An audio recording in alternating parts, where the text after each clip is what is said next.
जैसा कि आप लोग बोर्ड पर देख पा रहे हैं, लिखा है बंगाल एवं बिहार का पालवंश। आज इसी से संबंधित बातों का जिक्र करेंगे, लेकिन थोड़ा सा प्रकाश डालते हैं बंगाल और बिहार पर। ऐसा कहा जाता है कि ये अपना जो बिहार है वह कभी बंगाल का अभिन्न अंग हुआ करता था, लेकिन 1912 ईस्वी की बात है कि बंगाल से बिहार अलग हो गया और बिहार पर एक ऐसा कहर बरपा कि बिहार एक बहुत बड़ा जो प्रांत हुआ करता था ये छोटे छोटे टुकड़ों में क्या हो गया, बिखर गया, टूट गया और टूटने के बाद यह प्रांत छोटा सा बनकर रह गया, जिस राज्य का नाम है बिहार। इस बिहार से दो और राज्य का निर्माण हुआ था।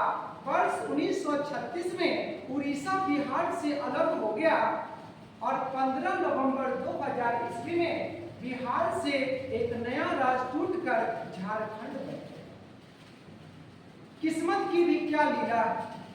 चलिए आज की क्लास में हम लोग देखेंगे विशेषकर एक वंश है, उस वंश का नाम है पाल वंश।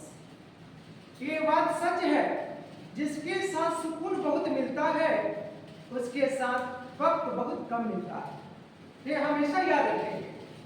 अभी हम लोग देख रहे हैं पाल वंश के विषय। ऐसा कहा जाता है कि बंगाल में एक वंश की स्थापना होती है, उस वंश का नाम था पाल वंश और पाल वंश के जो संस्थापक हुए उनका नाम था गोपाल।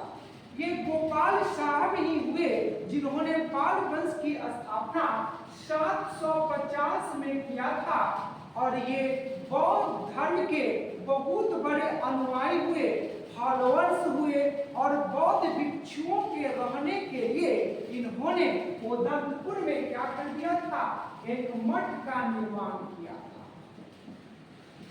किसने किया था भैया जी? गोपाल ने किया था। ये हम नहीं कर रहे हैं, बल्कि एक इतिहासकार है, उस इतिहासकार का नाम है तारानाथ। यानी तारानाथ के अनुसार उदयपुर में गोपाल ने एक मठ का निर्माण करवाया था और एक दूसरे व्यक्ति हैं जिनका नाम है तिब्बती लामा। इन दोनों के अनुसार गोपाल ने क्या कर दिया, उदयपुर में एक बौद्ध मठ का निर्माण किया जहां पर बौद्ध भिक्षु रहते थे। अब देखिए थोड़ा सा आगे की ओर बढ़ते हैं तो ऐसा पता चलता है कि 750 में इन्होंने शासन को संभाला था और 770 में गोपाल साहब का निधन हो गया और निधन हो जाने के बाद इसका अपना बेटा का नाम है धर्मपाल, वही पाल वंश को आगे बढ़ाया। कहावत है ना कि दिया ही नहीं तो बाती का क्या करोगे, दिया ही नहीं तो बाती का क्या करोगे, और जब धर्म ही न रहेगा तो फिर जाति का क्या करोगे। अब चलते हैं थोड़ा सा आगे और देखते हैं इनका सुपुत्र है, सुपुत्र का नाम है धर्मपाल। अब देखिए धर्मपाल नाम के जो व्यक्ति हैं ये 770 से लेकर 810 ईस्वी तक पाल वंश की गद्दी पर बैठते हैं और पाल वंश की शोभा को बढ़ाते हैं। कहता है पाल वंश के सबसे प्रतापी, सबसे योग्य, अगर सबसे अच्छा अगर कोई शासक हुआ तो इतिहासकारों ने इसका नाम दिया है धर्मपाल का नाम दिया। ऐसा कहा जाता है कि धर्मपाल नाम का ही शासक हुआ जिसने भागलपुर में विक्रमशिला विश्वविद्यालय का क्या किया था, स्थापना करवाया। नाम क्या है? विक्रमशिला यूनिवर्सिटी यानी विश्वविद्यालय की स्थापना किसने करवाया था? धर्मपाल साहब ने करवाया था। और साथ साथ में कहता है कि यह जो हमारा विक्रमशिला विश्वविद्यालय भागलपुर में है, ये भागलपुर हमारा भारत की सबसे लंबी नदी कौन सी है भैया जी? गंगा नदी। इसी गंगा नदी के तट पर हमारा बसा है भागलपुर और भागलपुर में बना था पहले एक विश्वविद्यालय। उस विश्वविद्यालय का नाम क्या था? विक्रमशिला विश्वविद्यालय। अब थोड़ा सा आगे की ओर बढ़ते हैं तो ऐसा इतिहासकार कहते हैं कि इनके जीवन की सबसे बड़ी सफलता ये थी कि कन्नौज के शासक इंद्रायुध को क्या कर दिया, हरा दिया। एक जगह है, जगह का नाम है कन्नौज और यहाँ के शासक है इंद्रायुध। नाम क्या है, इंद्रायुध को क्या कर दिया, हरा दिया। और हराने के बाद चक्रायुध को अपने अधीन कर दिया।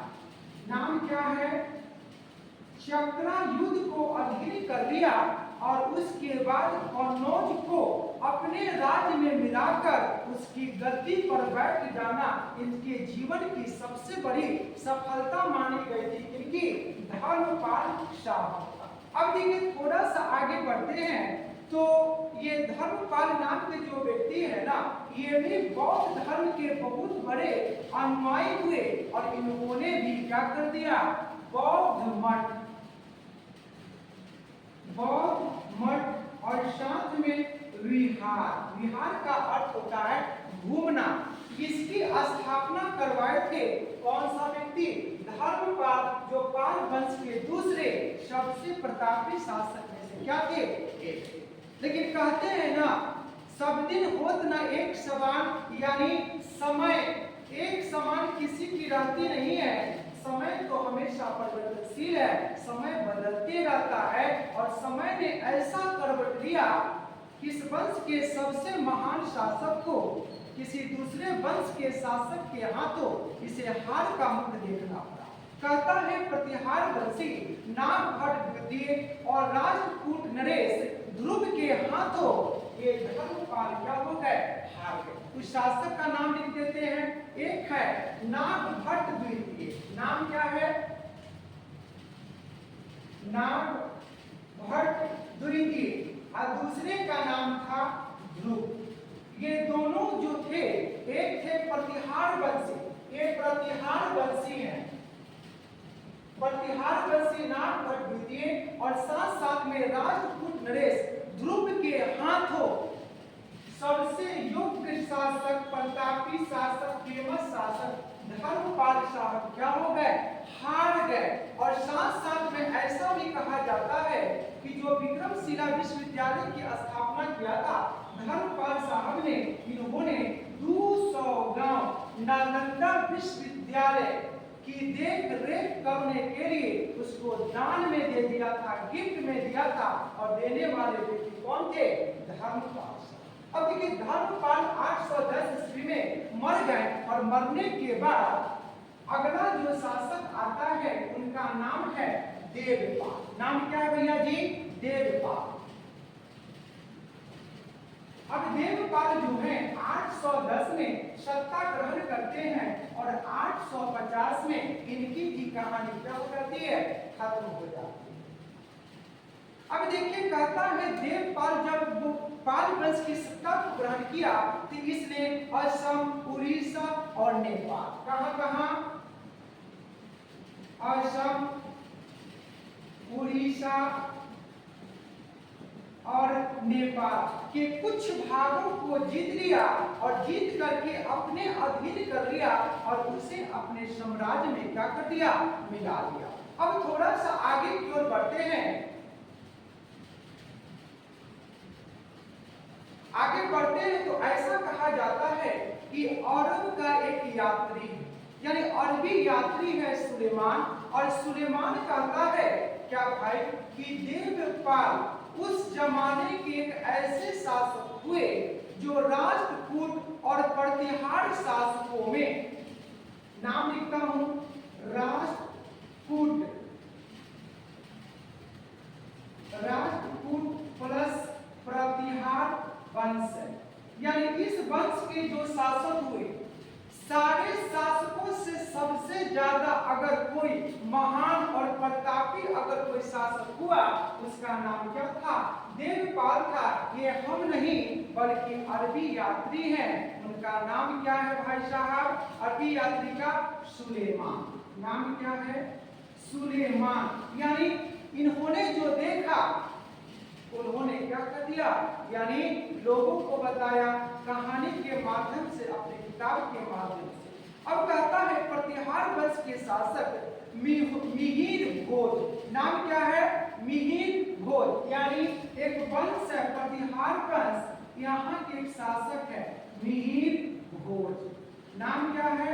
मिहिर भोज को अगर किसी ने हराया तो उसका नाम था देवपाल, और देवपाल ने ही मिहिर भोज को परास्त कर दिया, और परास्त करने के बाद अपना नाम स्वर्ण अक्षरों में लिखवा दिया। कौन सा शासक? देवपाल, जो पाल वंश के तीसरे नंबर के क्या थे? शासक थे। अब देखिए देवपाल ने मुंगेर को, किसको? मुंगेर को अपनी राज्य की राजधानी बनाया था। परीक्षा में पूछेगा कि पाल वंश की राजधानी देवपाल ने कहां बनाया था, तो क्या लिखेंगे? मुंगेर। कहां लिखेंगे? मुंगेर। देखिए भैया जी, जिंदगी में आप हमेशा दो बातें याद रखना। जब आप बहुत ज्यादा आप टेंशन में हो तो कोई फैसला नहीं लेना, और जब बहुत खुश हो ना तो कभी किसी से कोई वादा न करना। कहते हैं ना, कभी भी किसी से न करना ये वादा कि चाहेंगे तुझको खुद से भी ज्यादा। यानी जो व्यक्ति किसी को एहसास दिला दिया कि हम तुम्हारे बगैर नहीं रह सकते, सच पूछिए भैया जी, तो फिर वो आपको जिंदगी में बढ़िया से जीने नहीं देगा, आपके जिंदगी से सुकून को छीन लेगा। इसलिए कभी भी किसी को एहसास मत होने दीजिए कि उसके जिंदगी में आप कितने महत्व रखते हैं। अब देखिए थोड़ा सा आगे की ओर बढ़ते हैं तो ऐसा पता चलता है कि पाल वंश को ना क्या हो गई, प्रकृति की नजर लग गई, और 850 से 988 का बीच का जो समय था ना, ये पाल वंश के जीवन के लिए सबसे ज्यादा दुखदायी हुआ, क्योंकि इसी शासन काल में इतना से इतना के बीच में पाल वंश जो कभी बहुत ऊपर तक गया था, ये धीरे धीरे अब क्या हो गया, इसकी नामो निशान मिट्टी में मिलने लगी, और इस तरह से पाल वंश क्या हो गया, कभी ऊपर था और धीरे धीरे क्या हो गया, घुटना टेक गया। और इस तरह से इस वंश का कोई अंतिम शासक हुआ, उस शासक का नाम क्या था? गोविंदपाल। नाम क्या है भैया? गोविंदपाल। परीक्षा में आपसे पूछ सकता है कि पाल वंश के सबसे प्रतापी शासक कौन हुए? धर्मपाल। और इस वंश का अंतिम शासक कौन हुआ? कौन हुआ भैया? गोविंदपाल। नाम क्या है? गोविंदपाल। इतना में किसी को कोई दिक्कत है तो आप पूछ सकते हैं। अच्छा ठीक है, किसी को कोई परेशानी नहीं, बहुत मजे की बात है, बहुत अच्छी बात है। चलिए तो बस आज के इतना ही। जय हिंद, जय भारत।